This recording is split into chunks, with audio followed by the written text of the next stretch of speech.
Bismillahirrahmanirrahim. Assalamualaikum warahmatullahi wabarakatuh. Anak-anak solih-solihah, kelas tahfiz anak sore ya. Alhamdulillah wa syukurillah, hari ini kita lanjutkan kembali pembelajaran kita via daring ya.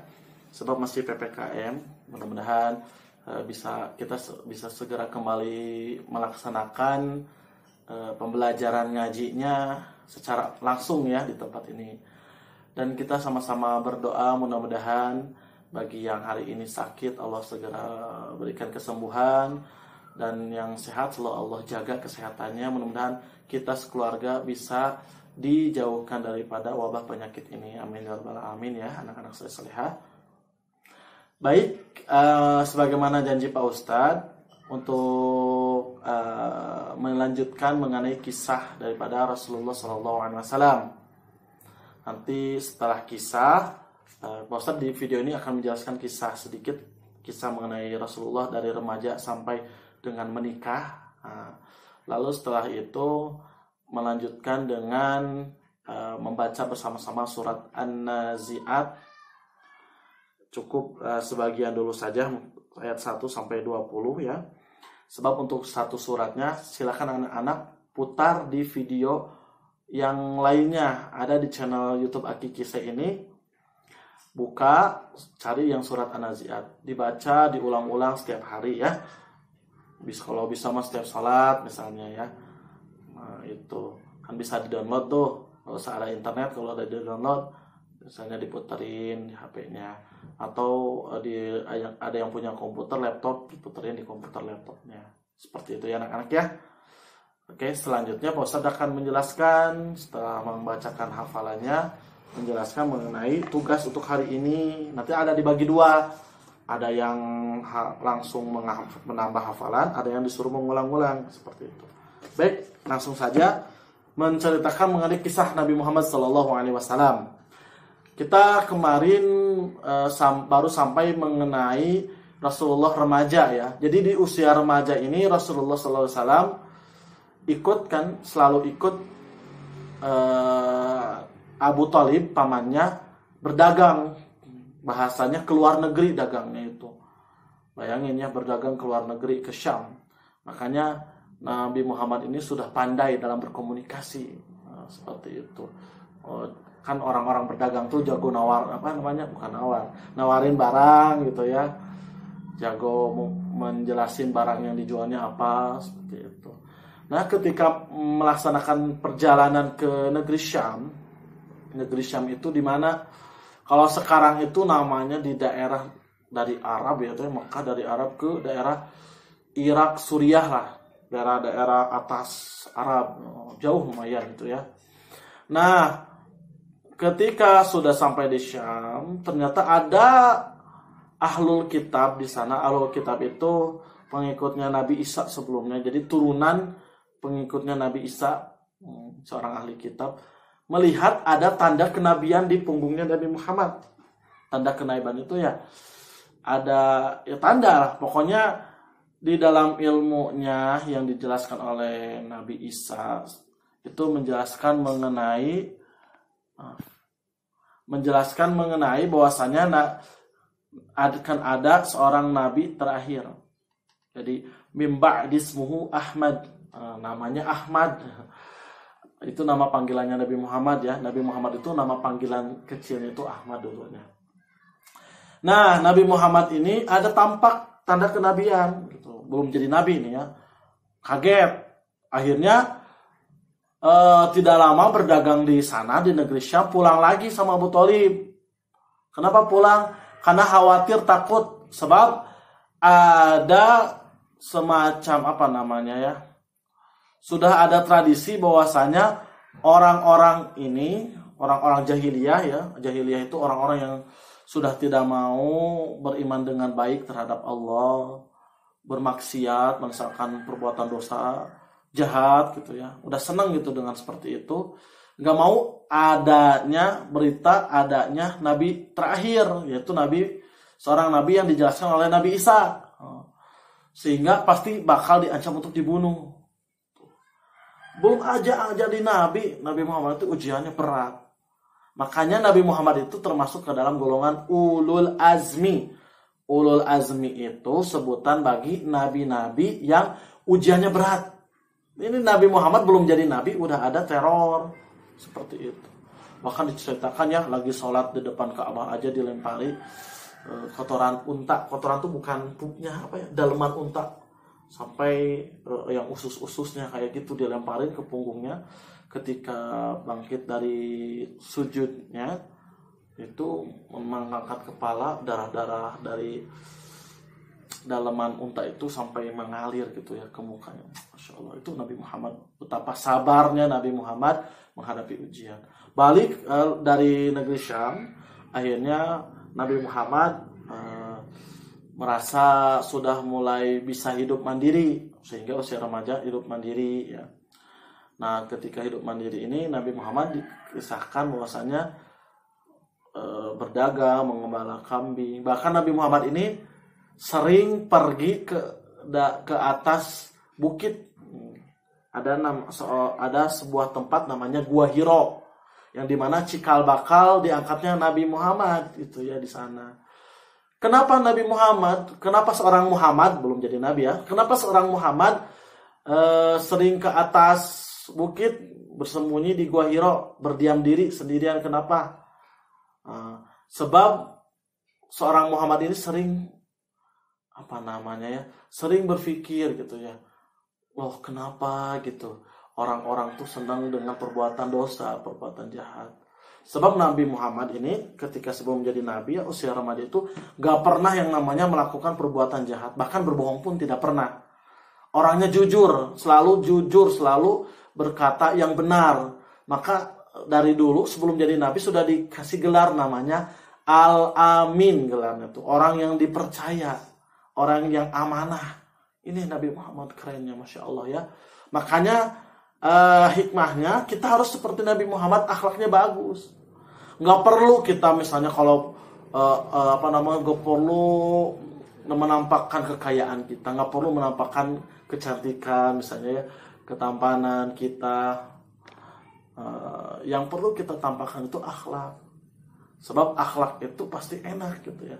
Ketika kita bertemu sama teman kita selalu tersenyum, baik sama kita, kan enak ya bertemannya. Makanya nih anak-anak hati-hati, nggak boleh ada yang namanya permusuhan, musuhan sama teman, nggak boleh itu. Ya, sebab ketika ada permusuhan itu nanti ada malaikat mencatat dosa-dosa kita. Ya, seperti itu. Itulah Nabi Muhammad sering namanya beruzlah, masalah. Beruzlah itu nyumput ya, sembunyi di Gua Hiro. Itu Gua Hiro itu bisa melihat di bawahnya itu ya Ka'bah dan lain-lainnya. Seperti itu. Itulah sampai suatu saat Nabi Muhammad ini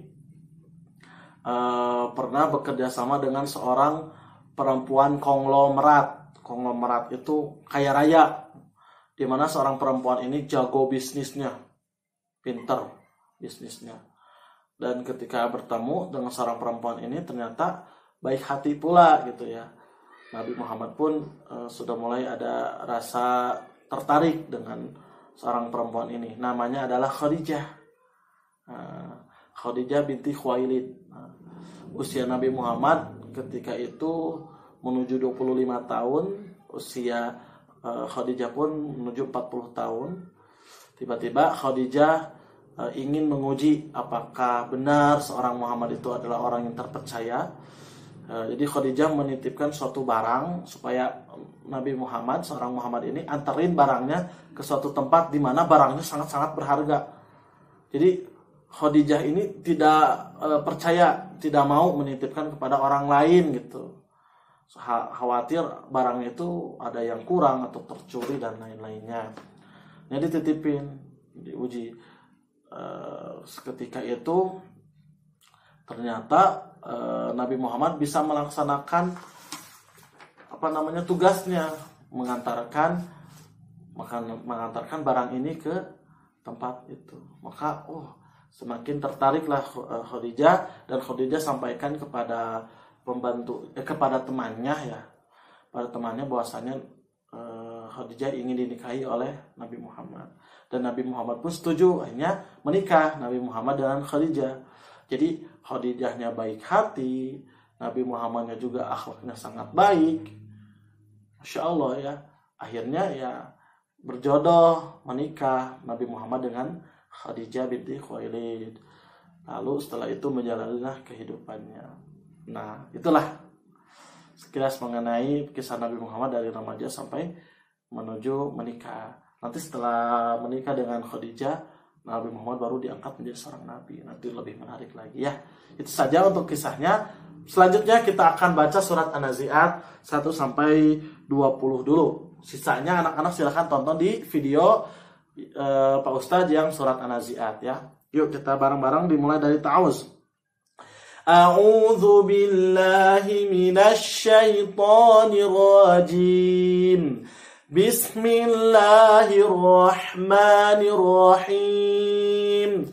وَالنَّازِعَاتِ غَرْقًا وَالنَّاشِطَاتِ نَشْطًا وَالسَّابِحَاتِ سَبْحًا فَالسَّابِقَاتِ سَبْقًا فَالْمُدَبِّرَاتِ أَمْرًا يَوْمَ تَرْجُفُ الرَّاجِفَةُ تَتْبَعُهَا الرَّادِفَةُ قلوب يومئذ واجفة أبصارها خاشعة يقولون أئنا لمردودون في الحافرة أئذا كنا عظاما نخرة قالوا تلك إذا كرة خاسرة فإنما هي زجرة واحدة فإذا هم بالساهرة هل أتاك حديث موسى إذ ناداه ربه بالوادي المقدس طوى اذهب إلى فرعون إنه طغى فقل هل لك إلى أن تزكى وأهديك إلى ربك فتخشى Fa'arahul ayatal kubra. Itulah 20 ayat surat An-Nazi'at. Shadaqallahul azim. Untuk tugas pertama, sama semuanya mengirimkan tilawah, rekaman tilawahnya ke grup ya. Mau yang di video lebih bagus, yang yang mengirimkan video suara boleh. Seperti itu. Semuanya sama ya, 1 blok war. Nah, untuk yang belum Quran berarti baca 1 halaman buku ngajinya ya, yang Iqra misalnya, yang Baghdadiyah, silahkan. Selanjutnya untuk hafalannya, itu Pak Ustadz bagi 2. Ada yang ziyadah, yaitu satria. Satria menambah 2 ayat ya hari ini ya. Nah, tapi sebelum menambahnya, tolong diulang-ulang dulu ayat-ayat yang sebelumnya. Direkam juga ya, di 2 ayat. Adel lanjutkan ya suratnya ya di Al-Mutaffifin. Silakan semampunya Adel, minimal 2 ayat ya. Felish, Afika, Afif ini sama juga ya, menambah hafalannya. Untuk Felish, Afika, Afif namanya 1 ayat aja. Ya, setelah 1 ayat diulang-ulang juga untuk hafalan yang sebelumnya biar gak lupa. Untuk Ardian, Noval, Rian, kalau bisa 2 ayat lebih bagus, kalau belum 1 ayat gak apa-apa menambahnya. Salsa nambah 1 ayat juga sama dengan Afikah tadi ya. Dan terakhir Eca juga sama 1 ayat. Dan murojaahnya Eca 2 halaman ya, dari halaman yang sebelah kiri yang kemarin. Itulah sampai dengan hafalan terakhir Eca. Yang murojaah sisanya Arkan, Delis, Keisha, Keke, Kila, Sarah, Sekar, Syakela ya, Syakela kan ada Syakila pakai ki, ada yang Syakela, Syakilanya. Haya dan Hasya itu murojaah, mengulang-ulang sampai dengan hafalan terakhirnya. diulang-ulang, nanti kirim rekaman hafalannya di grup. Itu aja mungkin ya untuk tugas hari ini. Mudah-mudahan selalu diberikan kemudahan. Assalamualaikum warahmatullahi wabarakatuh.